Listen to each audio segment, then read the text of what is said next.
Madam President. Madam President, I am proud to share with all of you the experience of California this last year in combating the COVID-19 pandemic.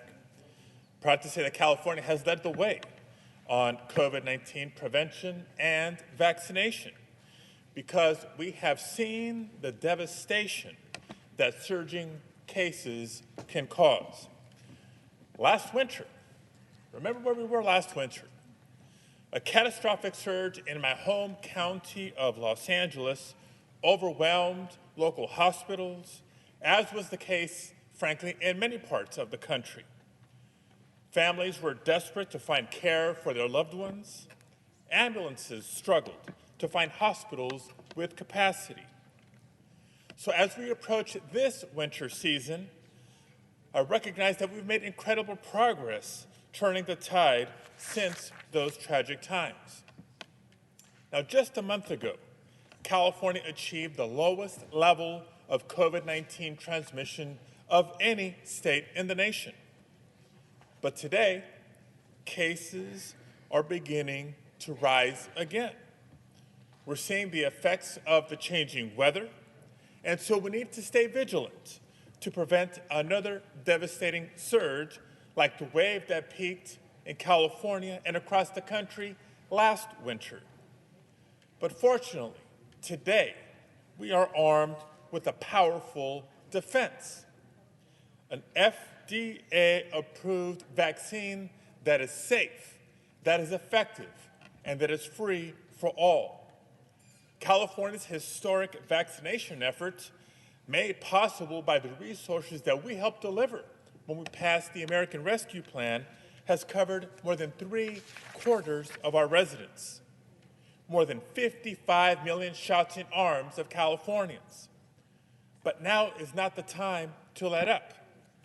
Every person who gets the vaccine helps to stop spread of the virus in our community. And we've just received 2 new critical weapons. 1, booster shots to increase protections for adults. And 2, approval of a vaccine for children older than 5.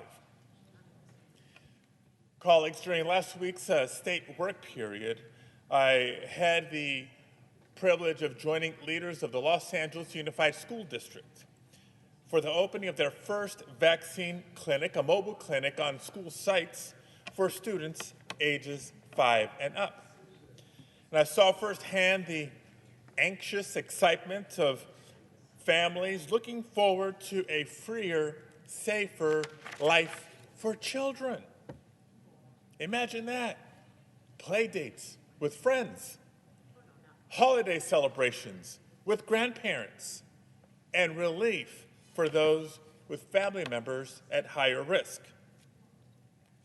Now, as parents of younger children, Angela and I know that this pandemic has especially been hard on children. For more than a year, as we would gather together to pray as a family, our youngest, Diego, whom many of you met, would ask God for COVID to be over. And he would then ask when a vaccine would be ready for him and his brothers.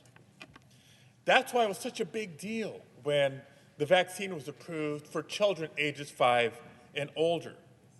Angela and I were vaccinated earlier this year. Our older son, Roman, was vaccinated months ago. And finally, last week, Diego and Alex received their vaccines. So we know that we're sharing this moment of joy with millions of families across the country who are relieved that our children will be better protected against COVID-19. So colleagues, as we approach this now second Thanksgiving since the start of the pandemic, we recognize that we have much to be thankful for. We're thankful for the scientists who drew on years of research to design and test one of the most effective vaccines that we've ever seen. We're thankful for the doctors and nurses who are helping to administer the vaccine to as many people as possible while caring for the sick. And we continue to be thankful for all the essential workers who take on high-risk jobs to keep food on our tables and keep the economy going. So it's in the spirit of all this that I ask each and every one of you to do your part. To everyone at home, please, each and every one of you, do your part. Protect yourself. Protect your family. Protect your community. Get vaccinated. Get your children vaccinated. Go check to see if you're eligible for a booster. And if you are, find one near you at vaccines.gov. We've come to appreciate how vaccination is the key to a safe holiday season and is key to ending the pandemic for all. Thank you, Madam President. I yield the floor. Madam President.